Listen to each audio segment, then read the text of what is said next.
Harvard Divinity School. Billings Preaching Competition Finals, April 23rd, 2025. Good afternoon and welcome. My name is Teddy Hickman Maynard. I'm Associate Dean for Ministry Studies. And on behalf of everyone in the Office of Ministry Studies, we welcome you to this year's annual Billings Preaching Competition Finals. We have in our midst with us a number of alumni and field ed supervisors who every year look forward to coming back and being a part of this celebration of preaching and of storytelling. And so we welcome our wider family into this space. We're so grateful this year. We had, I don't know if it was a record, but it was a lot of submissions. And so this year's finalists were chosen from among a very, very healthy and worthy crop of preachers. Along with the Preaching Prize, we also award today the prizes for reading. And so the Massachusetts Bible Society Prize for the reading of Scripture and the OMS Prize for the reading of literature are also going to be bestowed today. I want to start by honoring those folks. And so this year's Massachusetts Bible Society Prize for reading of Scripture goes to Michael Fuhrman.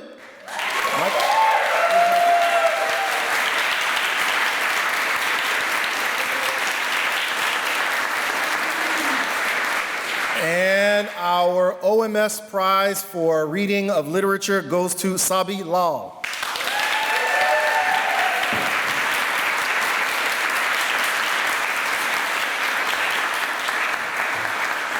You will be hearing from both of those winners in just a few moments.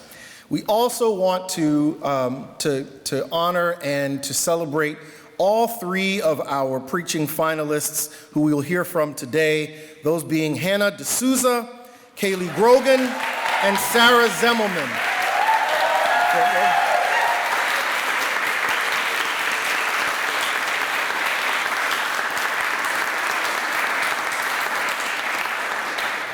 You are in for a treat, but as I get out of the way, I want to leave us with this one thought. When we think about the work that we do here at Harvard Divinity School, I am often reminded of the words of Michelle Alexander, who is a lawyer and civil rights activist, most famously known for her work on ending mass incarceration in the United States. Upon leaving Stanford School of Law to teach at Union Theological Seminary, she was asked, why would you leave a career in public policy and law to go and teach students of theology and religious studies? And she said, I've been doing this work for decades, and what I know about the work of justice is that we are not lacking for policy ideas. We are not lacking for information about what to do or how to achieve the good that we seek. We are, however, lacking in the moral will and vision to support such action. And so what we need are not more policies, but we need more storytellers who can give us a vision of a better world. And I want to go where the storytellers are being prepared. I'm so glad that we are in a place where the storytellers are being prepared, who will cast vision for the world as it should be. And so now, prepare your hearts to hear from these wonderful 5 storytellers.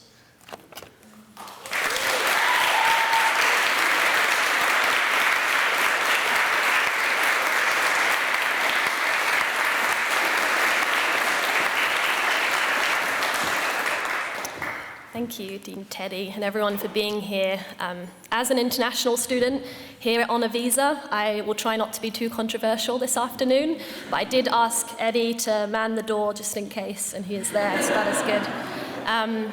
So my reading today comes from Genesis 16, and it reads, Now Sarai, Abram's wife, had borne him no children, but she had an Egyptian slave named Hagar. So she said to Abram, the Lord has kept me from having children. Go sleep with my slave. Perhaps I can build a family through her. Abram agreed to what Sarai said. He slept with Hagar, and she conceived. When she knew she was pregnant, Hagar began to despise her mistress. Your slave is in your hands, Abram said. Do with her whatever you think best. Then Sarai mistreated Hagar, so she fled from her. The angel of the Lord found Hagar near a spring in the desert, and he said, "Hagar, slave of Sarai, where have you come from and where are you going?" "I'm running away from my mistress Sarai," she answered.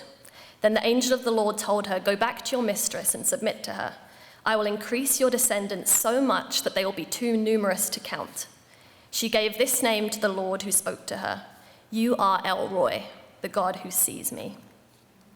The first class I took at HDS was Religion and Liberation in the novels of Toni Morrison and Gabriel Garcia Marquez with Professor Carrasco, or Profe as we call him. And usually we would begin by going around the room and introducing ourselves. But Profe, to my surprise, asked us to introduce instead one of our grandmothers to the class, to say her name, the languages she spoke, and maybe her favorite book if we knew it. And I thought of my father's mother, Cynthia. She is from the island of Curacao in the Caribbean. She was part of the Windrush generation that emigrated to England in the 50s and spoke Dutch, Spanish, French, and her local dialect, Papiamento, and taught my dad none of them, which I'm still grieved by. I imagined her favorite book would be the Bible because I know she used it to teach my dad and his brothers how to read. One by one, each student introduced their grandmother to the class, and then Profe said, "We have now brought our ancestors into the room." In a world where it can be tempting to think we've arrived on our own strength or merit, especially at a place like Harvard, it was grounding to begin my time here by acknowledging that we are all standing on the shoulders of others that have come before us. And I've been thinking about how true this is in a spiritual sense also, the spiritual forefathers and foremothers that ground us in our respective traditions, some known, some less known. As a preacher's kid, I grew up singing songs about Father Abraham and his many sons, but little about Mother Sarah, and nothing at all about Mother Hagar, the Egyptian slave woman of Abraham and Sarah. She enters the narrative as a solution to a problem, a forced surrogate for God's chosen couple, who, as you can see, don't fare well in this story. In fact, Abraham and Sarah never once refer to Hagar by name. She is simply slave girl. Renita Weems, a biblical scholar and minister, says that we ought to listen for the untold story. And there is so much I want to know about Hagar the woman. Oppressed, mistreated, and now pregnant, Hagar flees to the wilderness. And it's in the wilderness that she will find the divine, or more accurately, the divine will find her. Hagar, slave of Sarai, where have you come from and where are you going? When God asks people questions in the Bible, I've come to realize they're usually for their sake more than for his. Before Hagar can move forward, she has to acknowledge where she is, where she started. The divine being acknowledges her situation, that she is a slave of Sarai, and in the same breath affirms her humanity, and most importantly, calls her by name. Names are important. For the last year, I've worked as a tour guide for Harvard and the Legacy of Slavery.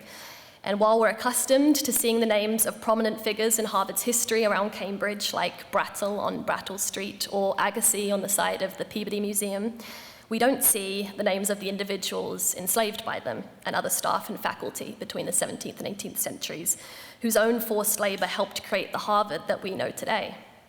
Caesar, Cicely, Dinah, Titus, George, Agnes.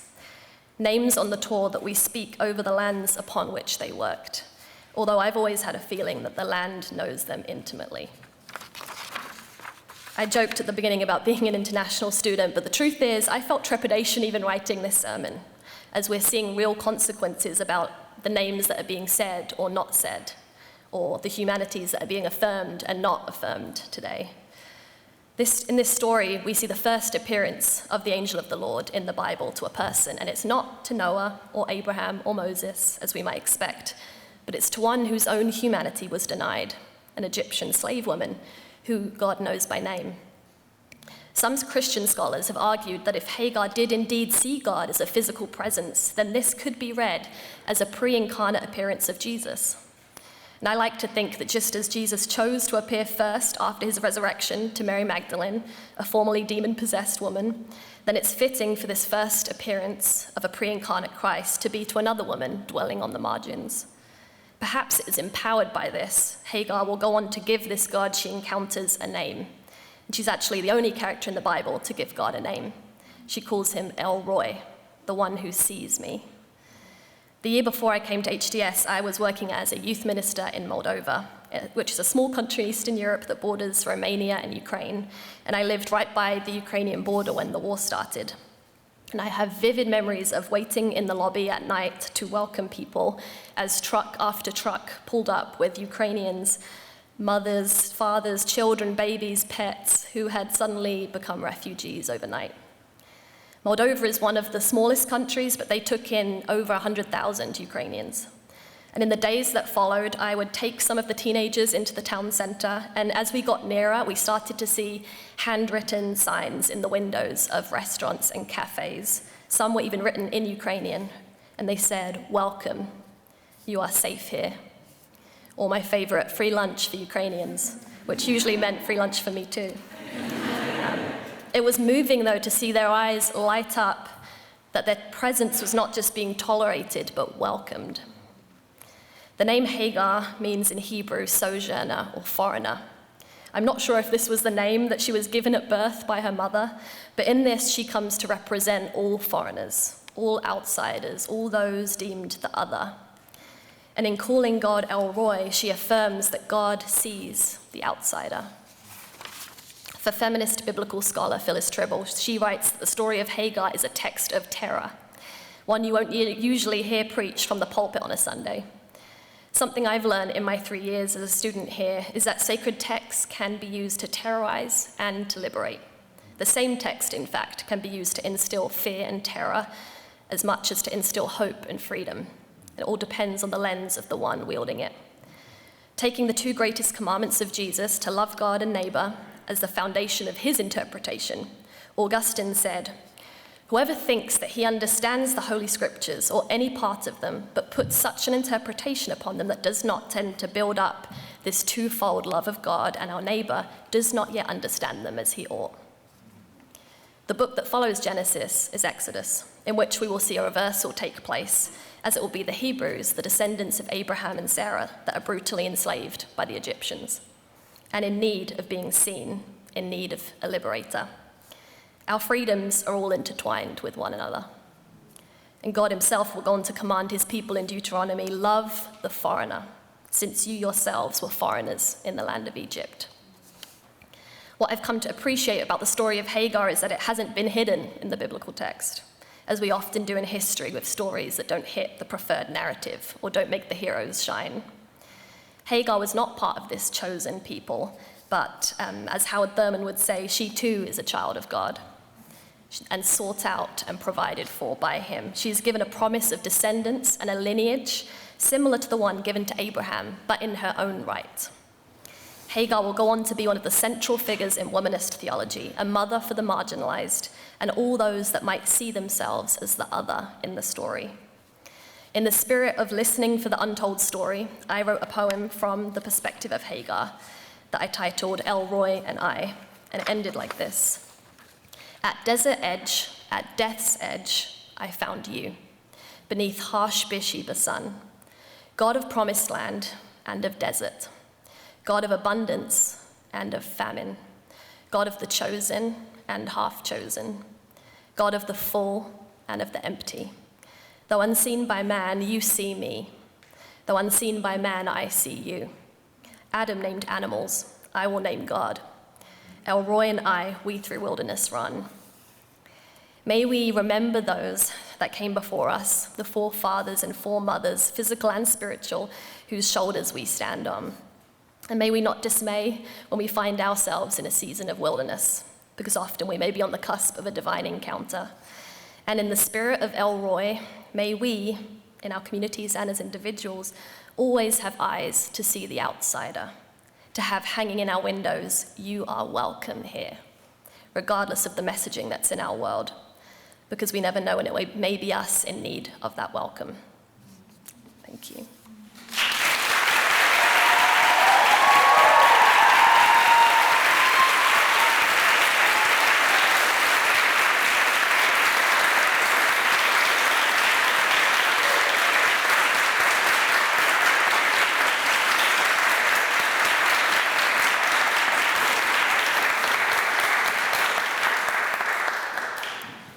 Hi everyone, I'm Michael. It's such a joy to be on such a beautiful lineup with both old friends and new. And I'm proud to get to read this mass resurrection scene from Ezekiel, which for so many of us may be the ultimate hope, but for so many others might be the ultimate impossibility. So this is Ezekiel 37, 1 through 10, the Valley of Dry Bones. The hand of the Lord came upon me, and he brought me out by the Spirit of the Lord and set me down in the middle of a valley. It was full of bones. He led me all round them. There were very many lying in the valley, and they were very dry. He said to me, "Mortal, can these bones live?" I answered, "O Lord God, you know." Then he said to me, "Prophesy to these bones and say to them, O dry bones, hear the word of the Lord. Thus says the Lord God to these bones, I will cause breath to enter you, and you shall live. I will lay sinews on you, and will cause flesh to come upon you, and cover your skin, and put breath in you, and you shall live, and you shall know that I am the Lord." So I prophesied as I had been commanded, and as I prophesied, suddenly there was a noise, a rattling, and the bones came together, bone to its bone. I looked, and there were sinews on them, and flesh had come upon them, and skin had covered them, but there was no breath in them.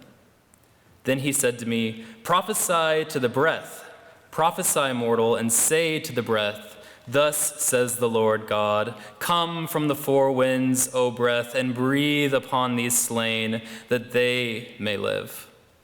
I prophesied as he has commanded me, and the breath came into them, and they lived and stood on their feet, a vast multitude. Thank you.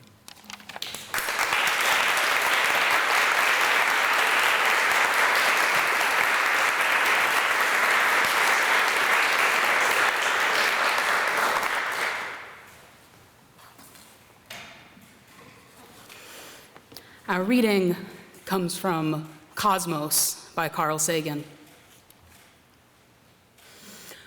We have held the peculiar notion that a person or society that is a little different from us, whoever we are, is somehow strange or bizarre, to be distrusted or loathed.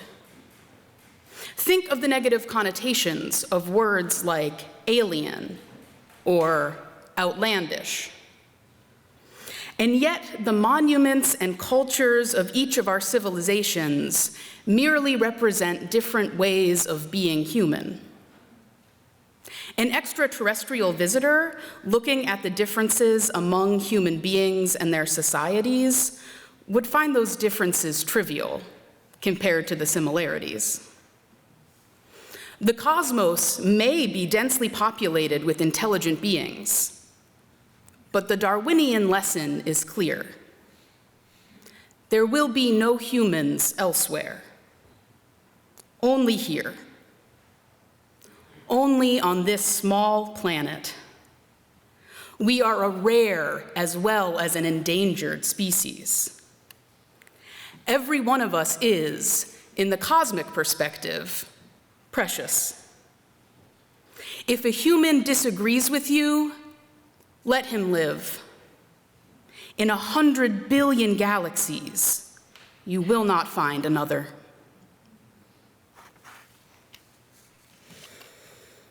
So here we are.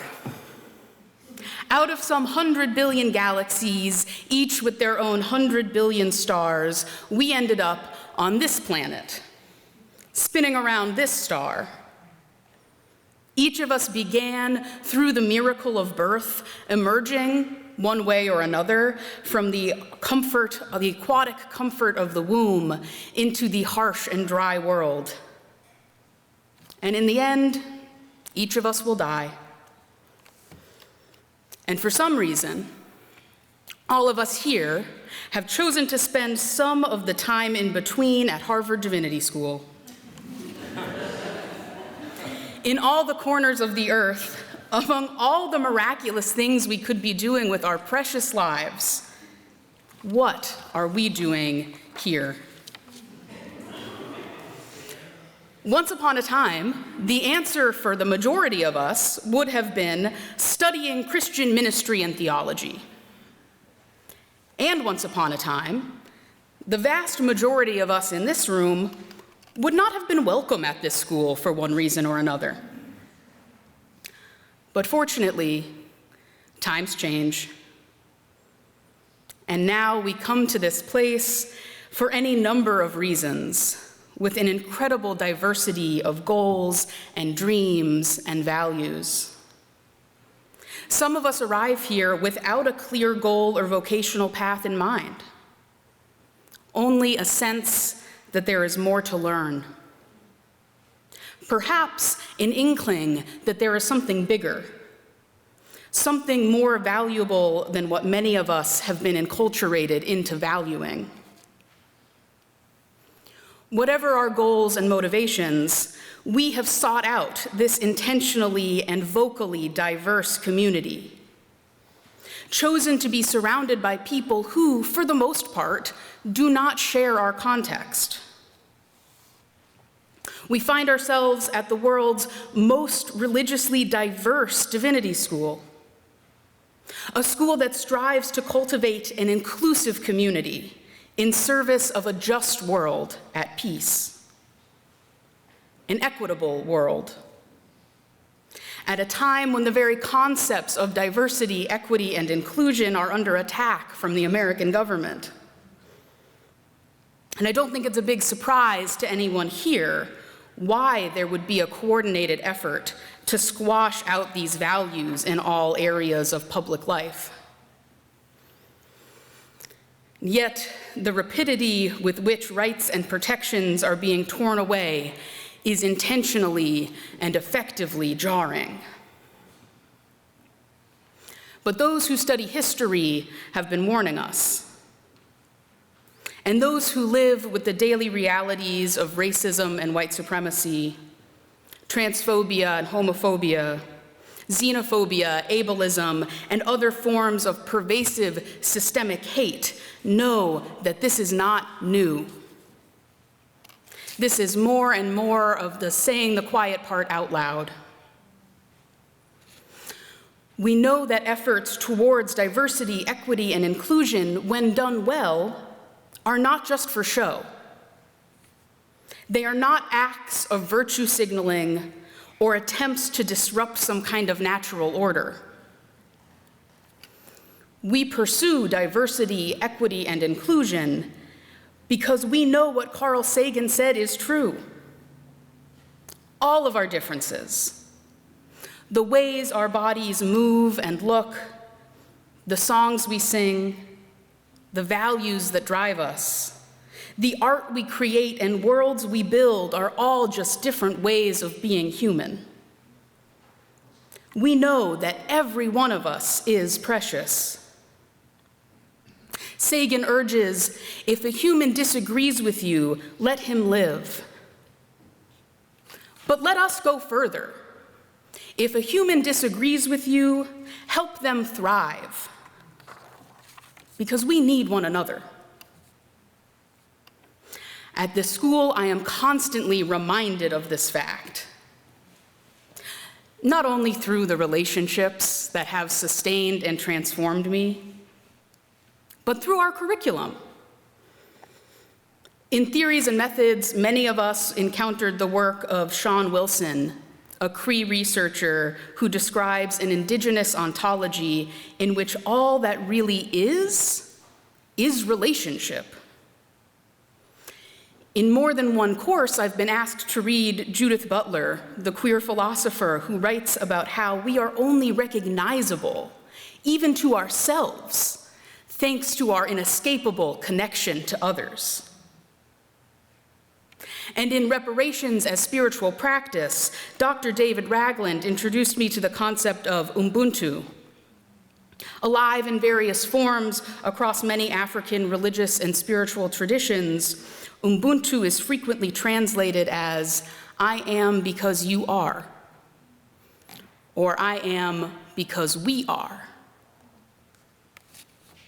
And these are just a few examples of the infinitely many sources of wisdom that we all might be blessed to encounter if we live in a world that accepts and celebrates all people, all ways of being human.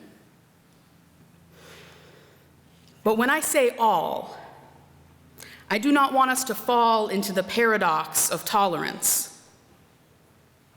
If your way of being human is predicated on the oppression of others, if others existing in a way that is unfamiliar to you feels like a threat, I'm afraid you've lost the plot. We are watching people with money and power desperately clinging to a narrow and life-limiting way of being human, while a new world, rooted in our shared humanity, is relentlessly and joyfully being born. It can be hard to remember, especially when the futile resistance to this birth is so close and so threatening. But as Carl Sagan reminded us more than 40 years ago, in the swirling vastness of space, somehow, against the odds, humanity ended up here, making a home on this small planet.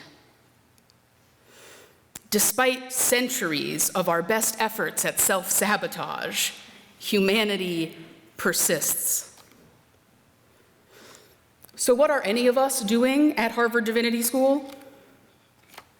It seems to me that we are soaking up the life-affirming lessons that spring out of our many traditions, learning about the many ways humanity has survived, how humanity has met every challenge and lived to tell the tale. We are learning how to serve a world that is still being created. And may we continue to do so beyond the walls of this university. May we bring what we've learned through relationship back into the communities that formed us and into the communities we've yet to meet. Because despite all this institution has done for us, despite this university's role in bringing us together, in helping many of us tap into the wisdom that stretches out like roots across our shared humanity, I do not know if there is a place for this institution in the world that is being born. I don't believe there will be a place for any institution that must bend to a fascist regime in order to survive. For any institution that cannot fully name and offer reparations for the harm it has caused.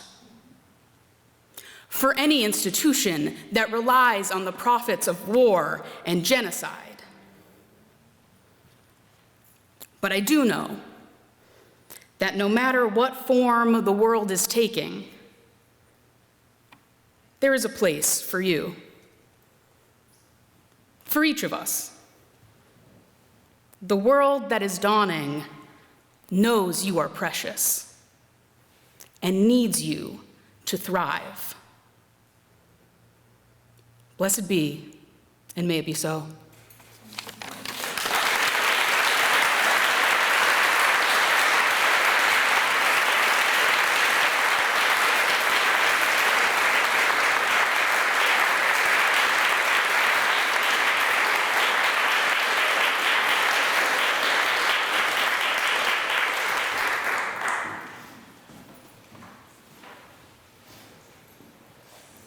So I'm going to read today from the great body of Hindu texts called the Puranas, specifically the Vishnu Purana, which is dedicated to Lord Vishnu, and you may know one of his forms, which is Krishna.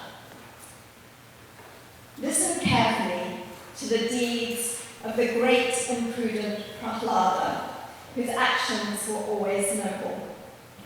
In former days, Diti's son, Hiranyakashipu, received a boon, so powers, from Lord Brahma, and he brought all three worlds under his control.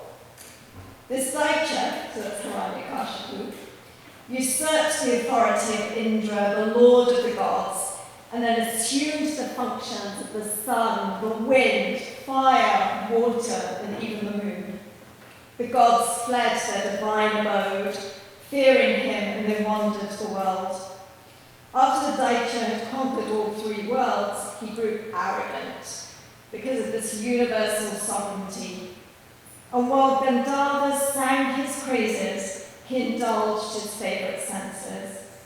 Apsaras danced in that delightful crystal palace in the clouds where the demon, filled with pleasure, spent time fulfilling his senses. Hiranyakashipu had a gifted son, Prahlada by name, and one day that pious youth, accompanied by his teacher, came before the Lord, his drunken father. When Prahlada bowed to touch Hiranyakashipu's feet, his father lifted up his child and asked, "Recite for me, my dear boy, your favourite verse that you've learned to date." And Prahlada said, "Listen well, dear father, and as you command, I'll diligently recite the most important thing, the thing that occupies my heart. I bow to him who has no start, who has no middle, and has no ending. I bow to he who is unborn, unaging, undying, and unchanging, destroyer and maintainer of the universe, the cause of every cause."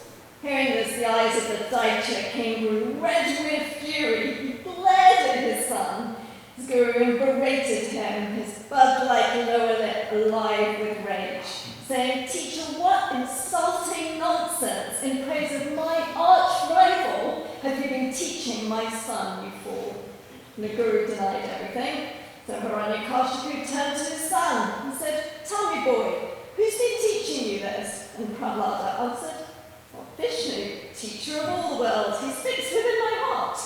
Apart from him, the highest spirit, what remains to be taught by anybody?" Hiranyakashipu said, "Who is this Vishnu you prattle on about, you silly boy? I am the lord of the threefold worlds." Prahlada the boy replied, "Well, ascetics might contemplate his higher state, but it cannot be described. From him arises everything. He is everything. He is Vishnu, the highest lord." His father was livid. How could anyone be called the highest lord? "Well, I'm here, you foolish boy. If you want to die, mention Vishnu one more time." As you might expect, Prahlada did. He said, "Vishnu not only occupies my heart, but he fills all these three worlds. He is the universal being who enjoins me, you, and all other beings to take action." "Take this wicked boy away," said Hiranyakashipu, "punish him. Who encouraged this stupid child to falsely praise my enemy?" Sometime later, the king summoned Prahlada again. "Sing something for me, son," he said to him. Prahlada took a breath and said, "May Vishnu, from whom matter and spirit arise, from whom this world of moving and unmoving things ensues, and who is the cause of everything, show mercy to you." Hiranyakashipu was livid. "This child's life is worthless, because he'll bring ruin on this family. He's like an ember in my house." And so Prahlada was attacked by Daitya's minions with swords, serpents that spewed venomous flames, and sly, poisonous snakes who struck Prahlada's every limb. With his mind fixed on Krishna, even as the snakes attacked, the boy was unaware of his own body and filled with bliss. Eventually, the snakes' hoods were sore and their hearts trembled. And then the guru said, "Child at the time of errors, we'll take this boy, we'll teach him that you're the Lord." And Hiranyakashipu agreed. So what did Prahlada do? He taught all the other boys at the school about Vishnu. And he said, "Do not think, while I'm a boy, I'll do as I wish. Do not think we're only boys and we are too weak. Birth, youth, and old age are the way of the body, not of the soul. Do not wait for improvement. You'll run out of time. A discerning being should always strive to improve without regard to their state." The other boys were persuaded, And the furious Hiranyakashipu asked his servants to bind Prahlada with serpent ropes. So commentaries, serpents used as ropes a lot in Indian mythology. The sea itself placed Prahlada, even though they threw him into the sea, back onto the land, and the boy cried, because he didn't understand what he had done to be treated like this. The minions tried again, and this time they piled rocks on him under the sea, and from beneath the rocks the praises of Vishnu rang. I bow to you, lotus-eyed deity. I bow to you, supreme being. I bow to you, heart of the world. I bow to you, wielder of the discus. I bow to the deity of the pious, benefactor of the world. To Krishna, to Govinda, I bow again and again. Gods, yakshas, demigods, siddhas, nagas, humans, animals, birds, rocks, ants, earth, water, fire, sky, wind, sound, touch, taste, form, smell, mind, intellect, ego, time, and the qualities known as the gunas, you are the highest of these, Lord Vishnu. Om. May I always bow to Vasudeva. Nothing is distinct from him, but he is distinct from everything. One with Vishnu, Prahlada rose from the ocean, and then Vishnu himself appeared. The sources diverge here. The Puranas tend to, because they're handed down across generations. And they're living narratives, but Vishnu arrives to destroy the deity, and what Prahlada does is ask for forgiveness from his father. Just as Hari shielded Prahlada in his trials, he'll protect anyone who listens to this tale.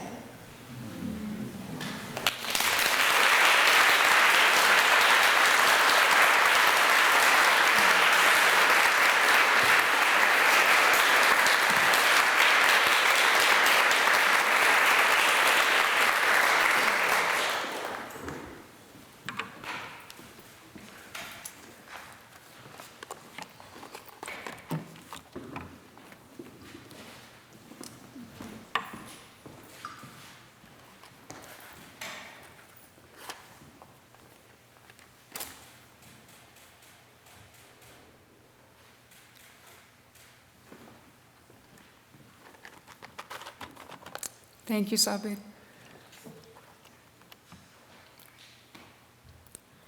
This past Saturday was the anniversary of my grandmother's passing. In Jewish tradition, this commemoration is called a yahrzeit. It's marked with the lighting of a Yizkor candle, Yiddish for may one remember, and the recitation of Kaddish. Yitgadal v'yitgadash merabah, glorified and sanctified be the great name. I recited Kaddish for the first time at my grandmother's funeral. I've since recited it every year on her yahrzeit. I have a complicated relationship to my grandmother, and every year I'm faced with the question of why I continue to say this prayer. I was an adult when she passed, but I never met my grandmother while she was alive. I experienced her in stories between relatives, in the bitterness of my dad's expression when I asked questions about his childhood, and in his pride when he told me that I have her singing voice. By the time she died, she was already a spirit to me, woven of questions, memories from my aunt and father, and a box of fabulous feathered hats in my aunt's garage. It wasn't until her funeral that I learned her name was Fanya. Yikadal v'yikadash merabah, glorified and sanctified be the great name. Did you ever meet Fanya? She might have gone by a different name when you knew her. Frankie, Frances, Fanya, although at no point did she take her given name, Francesca. Or a different religion, she went through at least as many. Or a different husband. You might remember her restlessness. Fanya saw herself in constant flux, a seeker, though never settled. Of one thing you could be sure, whatever her journey, it was about her. Fanya stirred drama at every turn to prove that her needs were not met, to prove that the anger that weighed on her was righteous. Did you ever meet Fanya? Did you meet the woman who was so caught up in her own drama that when she attempted suicide by overdose, she did not consider the impact on her 9-year-old daughter, who was at the time in the house and charged with saving her life? Did you meet the woman who, when her husband refused to put up the money for a kitchen remodel, struck a match, tossed it in a garbage can, and went out for brunch? I did not, although my dad did drive me past the place where that house once stood. My dad, her oldest son, along with both siblings, 2 husbands, 4 stepchildren, cut her off completely. It was the best my dad could do to protect my brother and I, he said. I don't remember whether my dad said Kaddish at her funeral, but he stood with the rest of us as we rose to say, "Glorified and sanctified be the great name." There are people in my family, like my father, who blame Fania for the death of her youngest son, Rob. Fania's depression kept her in bed when her youngest was an infant, sometimes for days on end, and Rob would spend the time without food or attention in his crib. My mom rightly points out that the neglect of a child is not the sole responsibility of the mother. Fania's husband, a doctor, beloved by his patients, was also an addict who had an 8-year affair throughout their 10-year marriage, unable or unwilling to tend to Rob or his suffering wife. Rob grew up to be a severely disturbed adult. When he was 30, Fania made him fire his therapist because the doctor had identified her as much of the problem. Rob shot himself within a month. At his funeral, my cousin remembers Fania sobbing, "How could he do this to me?" Yikadal v'yikadash shemei Rabbah. How do you recite this prayer at the end of such a life? There was a man who spoke at my grandmother's funeral. When he met Fania 40 years ago, he was homeless and an alcoholic. He had $20 in his pocket and asked to see her because for all that she was, Fania was also a therapist.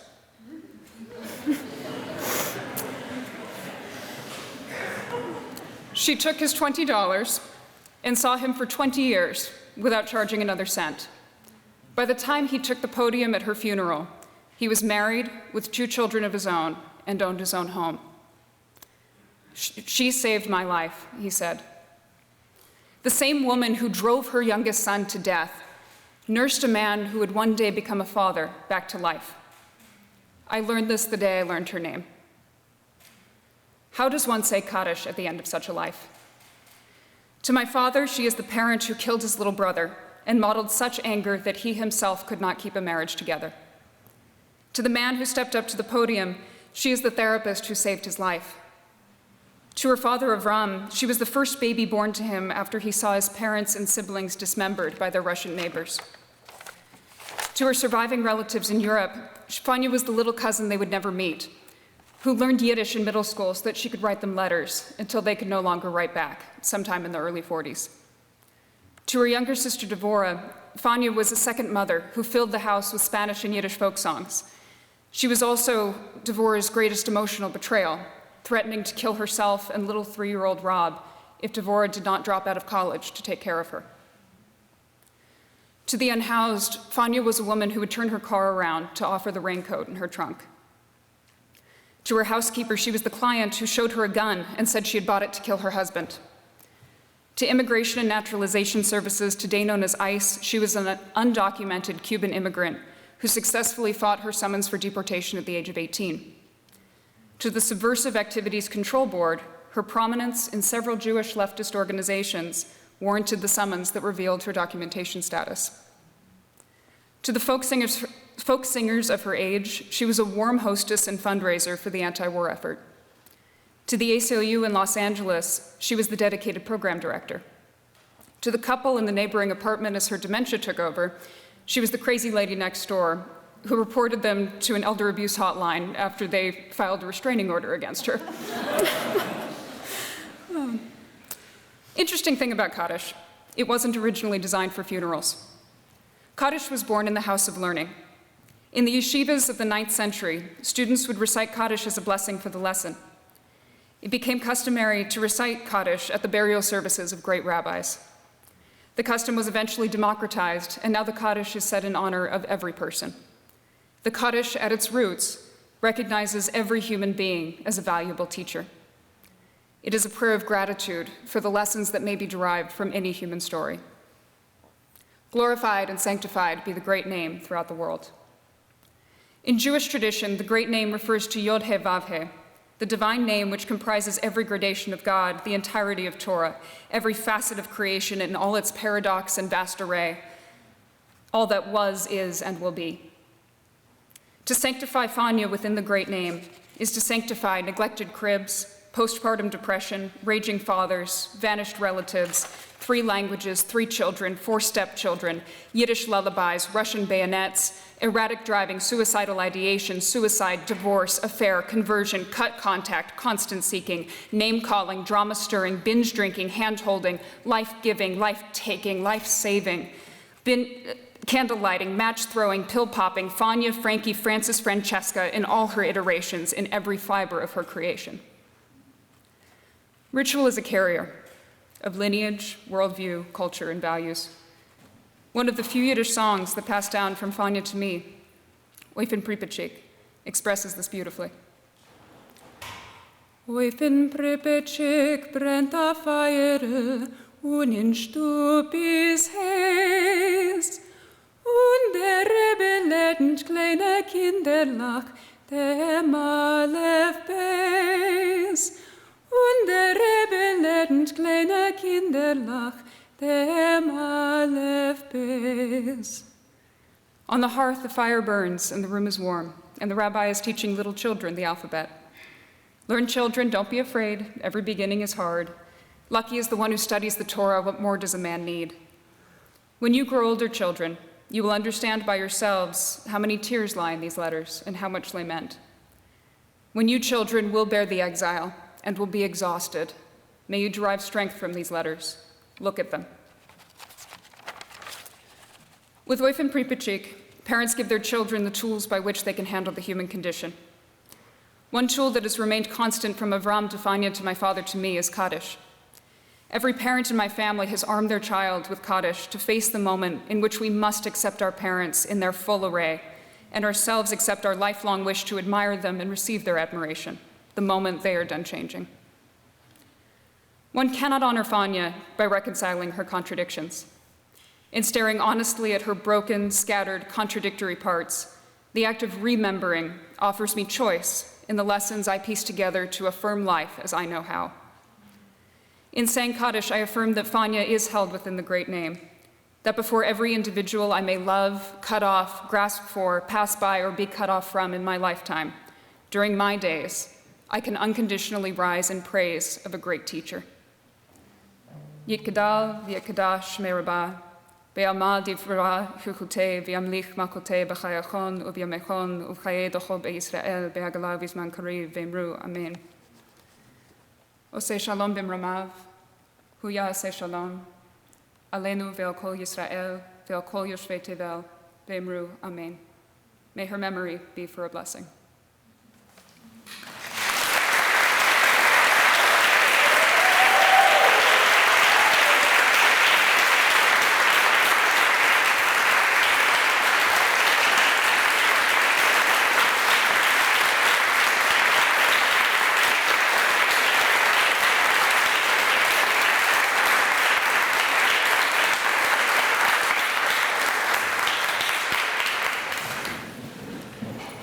Thanks, everyone. And in light of the hour, I'm going to ask all of our preaching finalists and our reading winners to come up after service has ended to receive the flowers that we've gotten for each of you.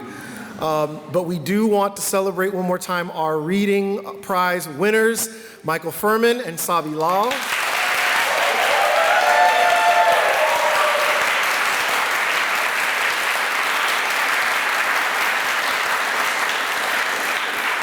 And we recognize all of our preaching finalists once more, Hannah DeSouza, Caleigh Grogan, and Sara Zemelman.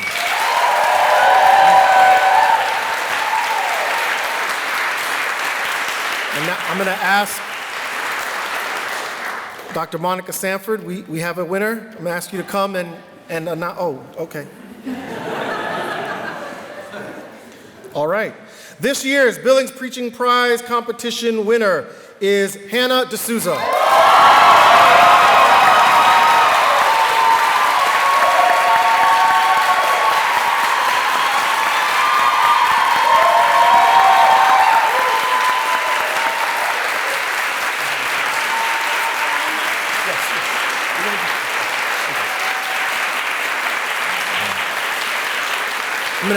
ask we're going to do pictures after. I'm going to turn the service back over to the noon service committee to close us out. Thank you so much.